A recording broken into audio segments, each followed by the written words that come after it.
Here is a strange grocery problem. A shelf can be empty even when shoppers barely change what they buy. Then, somewhere behind the store, a warehouse can be overflowing with the same product. The cause is a supply chain mechanism called the bullwhip effect. A small change at checkout gets mistaken for a much bigger change in demand as it moves from store to distributor to factory. So why does the signal grow? And how can the same system create both a shortage and a surplus? Start with a calm week. Customers take roughly 4 cases from the shelf, and the store replaces roughly 4. The distributor sees an order close to 4, and the factory sees something similar.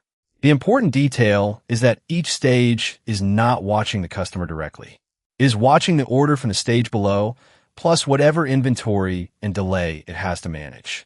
That is where a tiny misunderstanding can begin. Now use the simple jump in MIT's beer distribution game. Customer demand moves from 4 cases to 8. The store cannot tell whether this is a 1-week blip or the start of a trend. It orders 8 to replace what's sold, then adds extra stock because the next shipment takes time. The order is already larger than the change the factory ultimately needs to serve, but the factory cannot see that yet. The shipment arrives late, so the shelf still looks empty. From a store's point of view, the missing cartons look like more demand.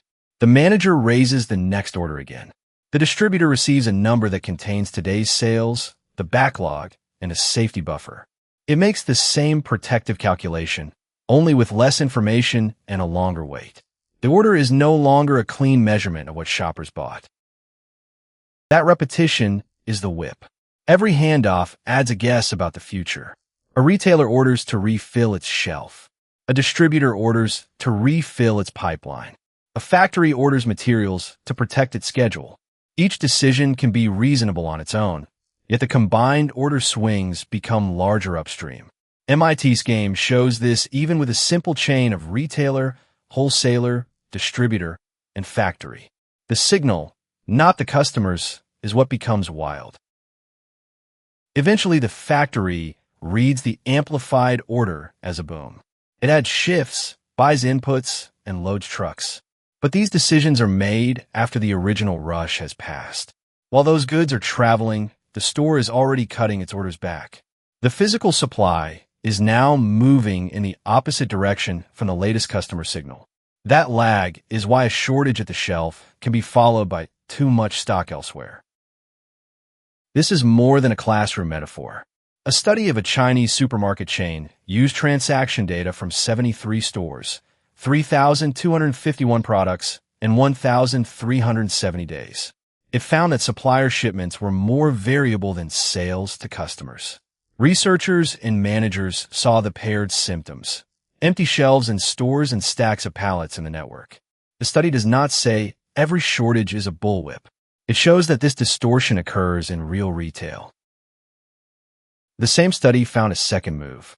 When a distribution center looked short, stores sometimes ordered extra to secure a share before the next shipment. Economists call this ration gaming. A store protects itself, but its bigger order makes the upstream shortage look even worse. In the data, inventory runs increased the measured bullwhip by about 6 to 19%.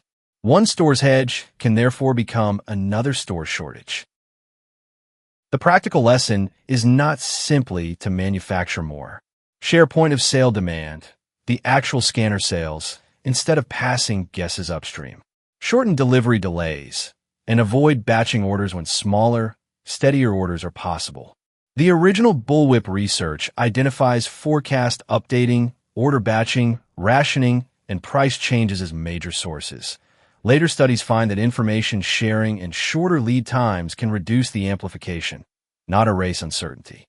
So next time a shelf is empty, remember, the problem may be less not enough stuff than a delayed signal that got stretched.